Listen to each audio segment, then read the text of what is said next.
Hello and welcome to this week's Neumann Update. I'm Alexis Lomax. About 1 in 10 Americans have now received at least one dose of the coronavirus vaccine, but we still have a long way to go before reaching President Biden's goal of having more than 100 million vaccinated per day. The latest announcement from Dr. Anthony Fauci informed us that those in the general public, those without underlying health conditions, could receive the vaccine as early as April. Right now, most states are prioritizing who receives a vaccine, such as those with underlying health conditions, frontline and healthcare workers, and the elderly. On the flip side of things, vaccinated people who meet certain criteria will no longer be required to quarantine after an exposure to COVID-19. The new guidance from the CDC requires at least 2 weeks to have passed since the final shot. The CDC says vaccine protection may wear off after 3 months, so people who have had their last shot 3 months or more should quarantine if exposed. Most importantly, whether you're vaccinated or not, the CDC firmly stands on wearing masks and has endorsed the practice of double masking, preferably fitting a cloth mask over a medical procedure mask and knotting the ear loops of the medical procedure mask over the ear so that it fits tighter across the face. House impeachment managers concluded their case against former President Donald Trump on Thursday. On day 3 of the trial, they tied Trump to the mob by showing those who stormed the Capitol did so because they believed the president had sent them there. You don't have to take my word for it that the insurrectionists acted at Donald Trump's direction. They said so. We were invited here! We were invited!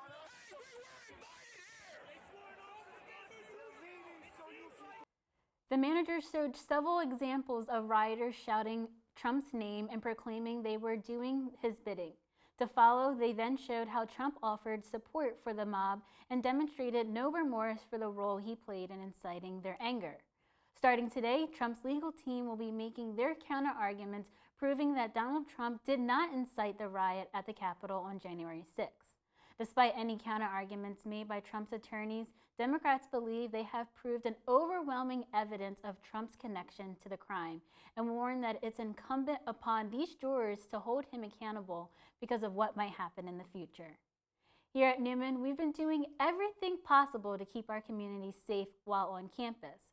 Starting next week, the university will begin mandatory testing for all its residential students each week. Each week, a random sample of students will be chosen to complete the COVID-19 testing, with a goal to test roughly about 5% of the population weekly.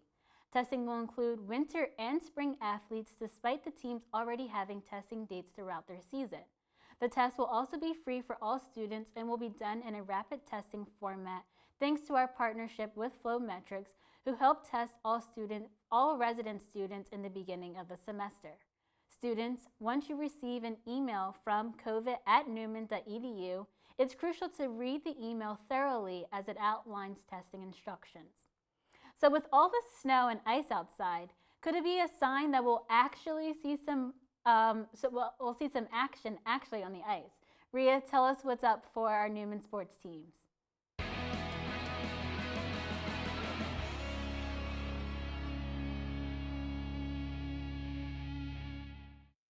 Well, stay tuned, Neumann Knights. Athletics are back. We are just about a week away from seeing some action back at Iceworks as the men's ice hockey team prepares to open their season next Friday. This past Wednesday, the guys suited up for their Media Day production. Let's take a look.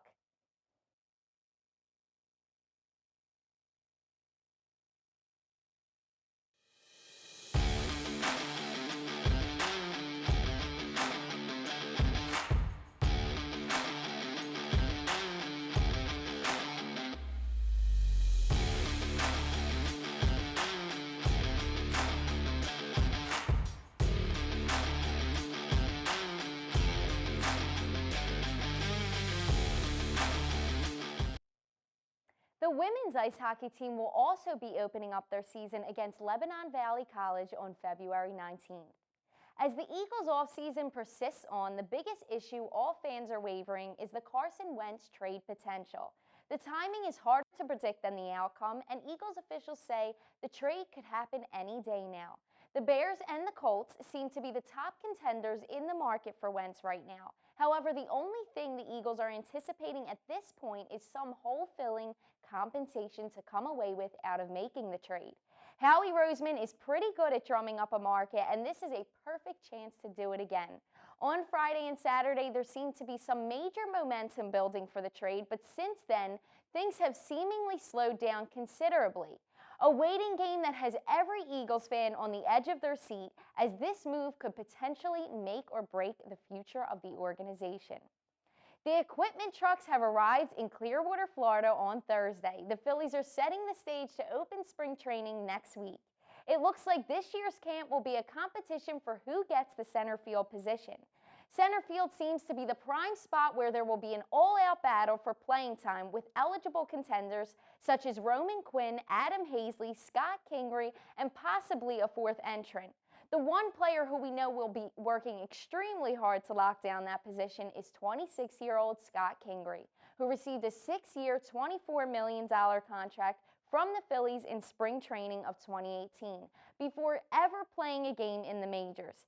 Kingery hit just 159 with 35 strikeouts and 9 walks in 124 plate appearances in the shortened 2020 season. In retrospect, being knocked out for some time by COVID-19 set him back a bit, while also suffering shoulder and back injuries. Nonetheless, Kingery remains the odd man out as the Phillies get set for the season with an infield of Alec Baum at third, Gene Segura at second, Didi Gregorius at shortstop, and Rhys Hoskins at first base.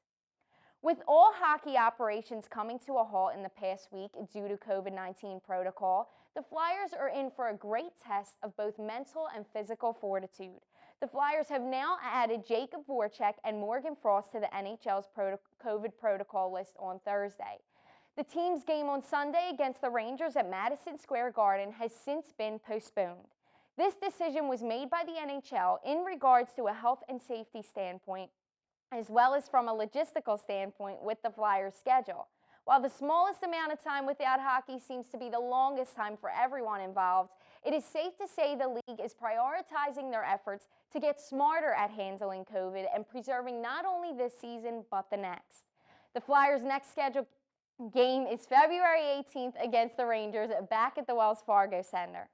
Depending on the condition of the team's COVID handlement, by then, the team will then head over to State Line, Nevada to take on the Bruins in the NHL Outdoors Tournament at Lake Tahoe on February 21st. Ben Simmons and Joel Embiid were the Sixers' two best players by a comfortable margin Thursday night against Portland. Embiid dropped 35 points while Ben Simmons put the clamps on Damian Lillard in the fourth quarter. But the Sixers still found themselves falling short in a tough loss to the Trail Blazers. Simmons' inbounds pass with 3.1 seconds remaining, and the Sixers down 2 points was stripped away by Robert Covington. Damian Lillard sealed a 118-114 Trail Blazers win with 2 free throws. Carmelo Anthony also caught fire late in the third and fourth period, scoring 24 points and making the go-ahead foul shots before the Sixers' failed final possession. It sure was a tight one, but the Sixers look to bounce right back tomorrow afternoon against the Suns in Phoenix. Now let's kick it over to James to see what he has in store this week on Shock Factor.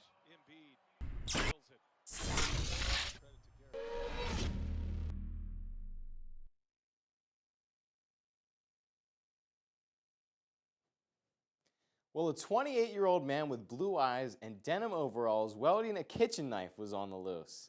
That's the message some Texas residents got after this Amber Alert appeared on their phones. Turns out it was all a big mistake. The Department of Public Safety had a test malfunction that was never supposed to be seen by the public. The alert went out 3 times before officials realized the mistake, apologizing for any inconvenience it may have caused.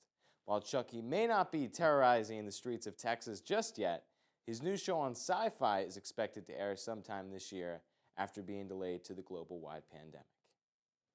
There's an old saying that says, it's better late than never. A Dr. Dolittle book was returned to the library 82 years later after a homeowner found this book tucked away in his attic after doing some winter cleaning around the house.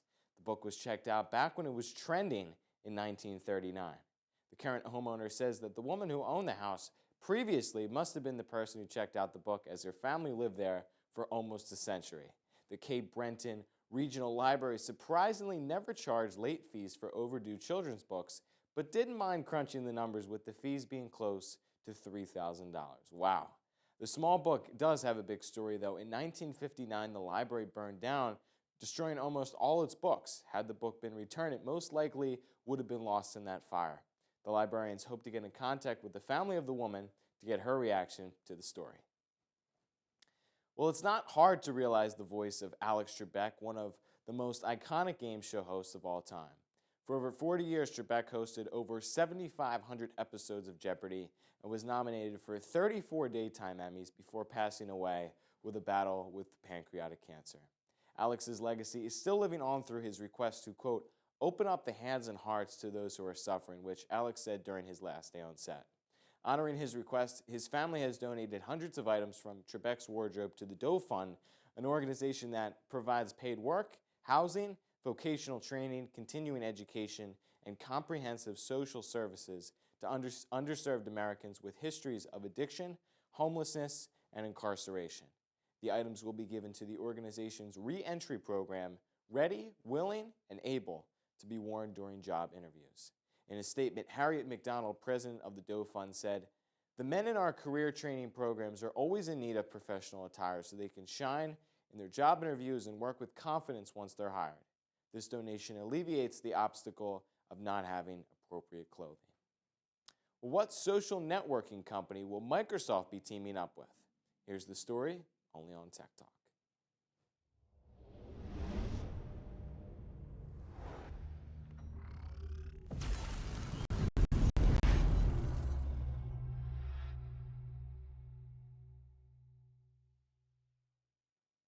Well, Microsoft is reportedly having talks with Pinterest to strike a deal. Microsoft's strategy is focused on collecting a range of online communities that can run on its cloud computing program.